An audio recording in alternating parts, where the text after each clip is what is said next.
साथियों नमस्कार। 31 जुलाई 1880 को प्रेमचंद जी, जो कि भारत के महान साहित्यकार और उपन्यासकार हैं, बहुत कहानियाँ लिखी और उनके केंद्रीय विषय सामाजिक और सामंतवाद व्यवस्था, मतलब उनने एक आम आदमी को केंद्र में रखकर तमाम उपन्यास लिखे और बहुत लोकप्रिय हैं और हम लोगों ने पाठ्यक्रम में भी उनको सबको पढ़ा है।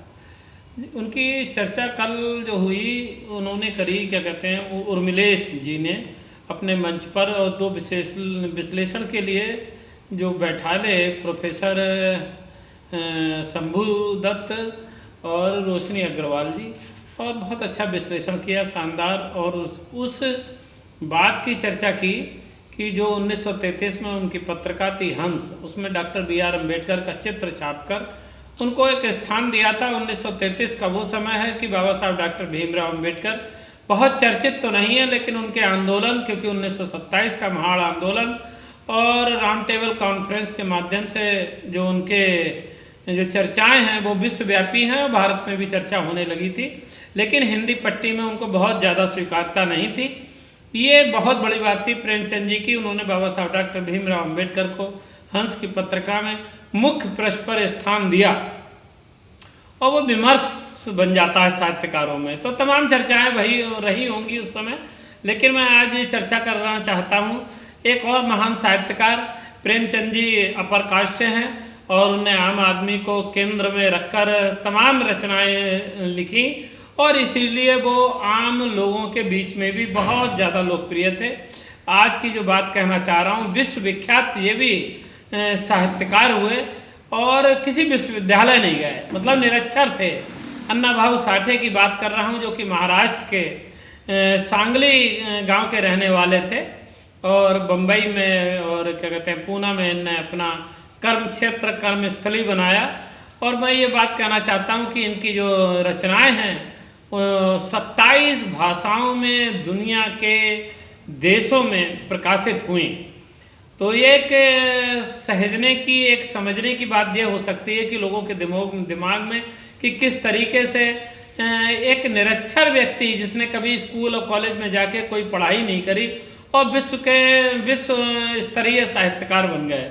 उसके पीछे मैं समझ सकता हूँ कि क्योंकि वो जो थे वो अपने जो जीवन जो जिया, जो समाज का जीवन था, जो अछूतों का, अस्पृश्यों का, जो सामाजिक जो वितर्षणा थी, जो गरीबी थी, तो वो सब झेलते हुए मैं समझता हूँ उन्होंने ये सब प्रकाशित और लेखन किया।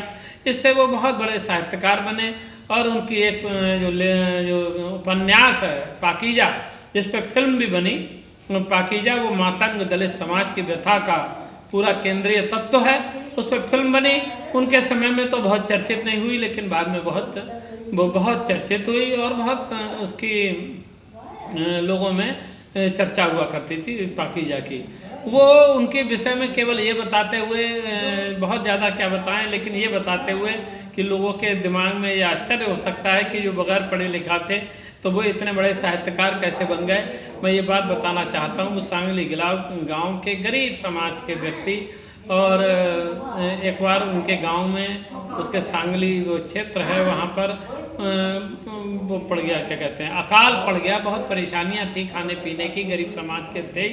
तो अपने पिता के साथ वो पूना चले आए और वहाँ तक आने के लिए ये स्थितियाँ थी कि लोगों के गाँव में खेतों में काम करते हुए जो पैसा अर्जित होता था उससे परिवार के लोग भोजन करते और दूसरे दिन चलते और फिर एक दिन बाद फिर यही करते। ये क्रम दोहराया जाता रहा। 1 महीने तक ये सब क्रम चला, तब वो पूना आ पाए, धर्मशाला में ठहरे और आगे की बात ये कहते हुए कि जो कि मार्तंड जो एक थे, उन्होंने उनको अपने यहाँ काम दिया। हम लोगों ने देखा कि पिक्चरों के विज्ञापन के लिए उस समय जो बैनर बनते थे और होर्डिंग बनते थे और वो चलती थी, एक तिकोनी टाइप की पहिए लगा के एक उस पर विज्ञापन लिखे जाते थे, नायक नायिकाओं के नाम और फिल्म के नाम। तो वो सब उन्होंने रंगते और लिखते हुए अक्षर ज्ञान का स्टडी की, अध्ययन किया और धीरे धीरे वो कम्युनिस्ट पार्टी से जुड़ गए, क्योंकि उसमें काम करने लगे थे, फैक्ट्री में, मजदूरों में। और रशियन क्रांति की उस समय बहुत चर्चा थी, क्योंकि मजदूरों का शासन किस तरीके से रसिया में आया और वो बड़े प्रभावित थे रशियन क्रांति से।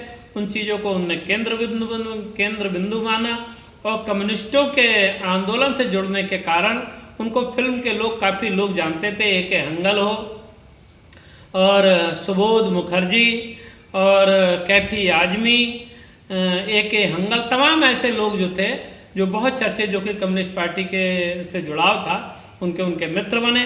तो मैं ये कहते हुए, एक गरीब व्यक्ति, ये तो कबीर की वही कथा का मर्म हो गया कि जो कबीर साहब भी, जिनके बारे में कहा जाता है कि बहुत पढ़े लिखे नहीं थे, उन्होंने भी जो रचनाएं रच दी वो आज भी प्रासंगिक हैं।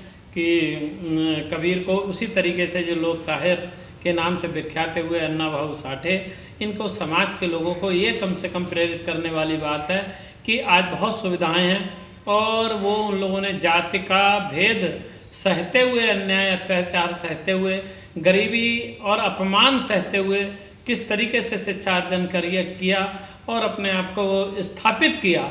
और उस समय इतने वो जग प्रसिद्ध हो गए थे कि उनको रूस में जिस तरीके से जवाहरलाल नेहरू को लोग जानते थे, उसी तरीके से अन्ना भाऊ साठे को जानते थे और अन्ना भाऊ साठे को जवाहरलाल नेहरू जी भी जानते थे। ये बड़ी बात है। कबीर का वो दोहा कि मस कागज छुओ नहीं, कलम गयो नहीं हाथ, ये उन पर बिल्कुल सटीक बैठती है। और उन्होंने बाबा साहब डॉक्टर भीमराव अम्बेडकर को, बाद में कम्युनिस्ट रहते रहते बाबा साहब अम्बेडकर के जो आंदोलन देखते हुए उनको उनने अपना केंद्रीय तत्व बनाया। और वो कहते थे कि जग बदलन को करो घाव, कह गए मुझसे भीमराव। और बाबा साहब अम्बेडकर की उन पंक्तियों को उन्होंने सदा ध्यान दिया कि अस्पृश्यता गुलामी से भी बदतर है और अस्पृश्य गुलामों के भी गुलाम हैं। इस बात को उन्होंने ध्यान रखा और समाज के लिए उन्होंने कहा कि बाबा साहब डॉक्टर भीमराव अम्बेडकर के पथ पर चलने से ही भलाई होगी। और मैं ये कहते हुए कि उन्होंने पूरा जीवन घोर गरीबी में जिया और मृत्यु भी घोर गरीबी में हुई। और पाकीज़ा फिल्म जैसे और 22 उपन्यास लिखने वाले और 12 पवाड़ा लिखने वाले ऐसे लोग शायर अन्ना भाऊ साठे को नमन करना चाहता हूँ। और वो बहुत प्रिय थे लोगों के, दोस्तों के दोस्त। और जब वो झुग्गी झोपड़ी में रहे, तमाम वहाँ बड़े बड़ी हस्तियाँ आया करती थी और दोस्तों ने ही उनको बाद में एक सरकारी भवन दिला दिया। और बाद में जब उनकी मृत्यु होती है, उनके पास कुछ पैसे भी नहीं थे, तो शव यात्रा के लिए दोस्तों ने पैसे इकट्ठे किए। एक जो लोक शायर के नाम से विख्यात और जिनने बाबा साहब डॉक्टर भीमराव अम्बेडकर, छत्रपति साहू जी महाराज, महात्मा ज्योतिबा फूले, तमाम ऐसे लोगों पे पवाड़े लिखकर और अपनी बुलंद आवाज़ में गीत गाया करते थे, नाटक को जिया करते थे और बहुत शानदार वक्ता थे। उनके वक्ता का ये क्रम था, जब वो खड़े होकर कहीं भी चौराहे पे या कम्युनिस्टों को जो वो लोगों को वक्ता के रूप में लोगों के संबोधित करते थे तो भीड़ लग जाया करती थी। ऐसा व्यक्ति, कलम का सिपाही, जिसने कलम का हथियार बनाया गरीबी वंचित समाज के लिए, उनके अधिकारों के लिए उनने कलम का अपना अधिकार बनाया। ऐसा कलम का सिपाही जब जाता है तब भी पैसे नहीं होते हैं, लेकिन दोस्तों ने, सारे लोगों ने पैसा एकत्रित करके उनकी शव यात्रा को कंधा दिया। और वो आंखें जरूर रोई होंगी जो उनके साथ रहे, जो उन्होंने देखा। और तमाम कलमकारों और साहित्यकारों के हृदय रोए होंगे कि ऐसा जग प्रसिद्ध शायर और किस घोर अपमान में जिया और घोर गरीबी में जिया, घोर गरीबी में जन्म लिया, घोर गरीबी में वो मर गए और घोर गरीबी में ही उनका सबका संस्कार हुआ।